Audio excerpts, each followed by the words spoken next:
Actor James Nesbitt has apparently taken on daddy duties again at the age of 58 and is bringing up a baby with his partner. Friends reportedly say that when they both first met, they had very different views on wanting children. So do you always have to be on the same parenting page with a new partner, Colleen? And is it really a conversation that has to be had really early on? Well, what shocks me is that it's a conversation that's very rarely had until the moment is there where somebody wants a baby.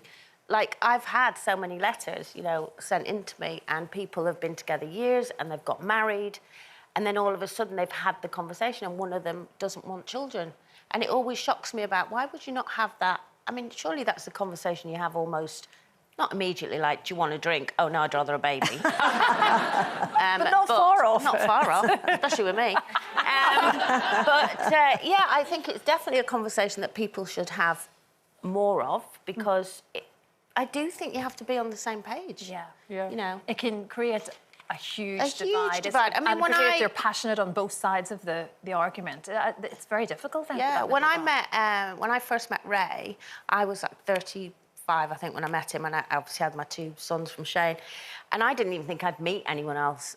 But then when I met Ray, he was broody, like he was in his early 40s, and he was so broody. And it was a conversation that was almost had straight away. Well, it was had straight away, because 8 weeks later I was pregnant. I don't mess about. I didn't have time. Because I actually did think to myself, oh, I'd always wanted loads of kids anyway, but I did think, well, I'm 36, who knows if I can have another baby. You know, Jake was 8 at the time. I thought, I don't know. But it was and if I'd have said to him, I said to him, what if I'd have said I don't want children? And he said, well, I couldn't have been with you, because he was at a stage in his life where he did desperately So he was very passionate about what he wanted, and very honest. And very honest. Well, I'll make you laugh. The person I had that conversation with... Do you know what? A day doesn't go past without this in my ear. But she loves me. I do love her. Right, I had that conversation, not with my partners, but with my mother. So the minute a bloke came within, you know, a snaring distance, my mother would go, so, you can have a child now. And my mother was more broody than any of the blokes ever were. And I had one answer to her: get a dog. Wow, get a dog. Yeah, they my sister did the same, had the same problem. But how did that make you feel, Jan? Did you feel a pressure at all from your Yeah, mom? but I ignored her, obviously, because I'd already ignored all her parenting and sexual advice and not swearing advice and not staying out. Did any of your husbands ever want children? Well, one of my husbands had a son already, so I had a stepson for a few years until he sadly died, and then another one of my husbands also had a son.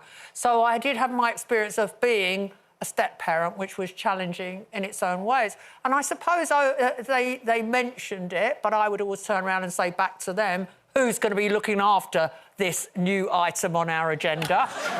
It's going to be me. I think, though, that there's a certain element in the female mind that says, I'll change his mind. Once we're together, I want him married, I'll change. But a friend of mine, a daughter actually, she got to 39 and her husband still refused, did not want to have a child. And she left him.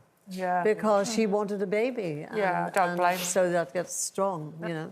And equally so, there's lots of women who don't want to have children. That's and true. as you say, it's That like is meeting Ray, who, and you know, our partners are very broody as well. So, but it has to be a conversation, because what a difficult relationship it can be when one wants thing and the years other, down the line, But we love James Nesbitt, and he's doing good. He's brilliant. We love James.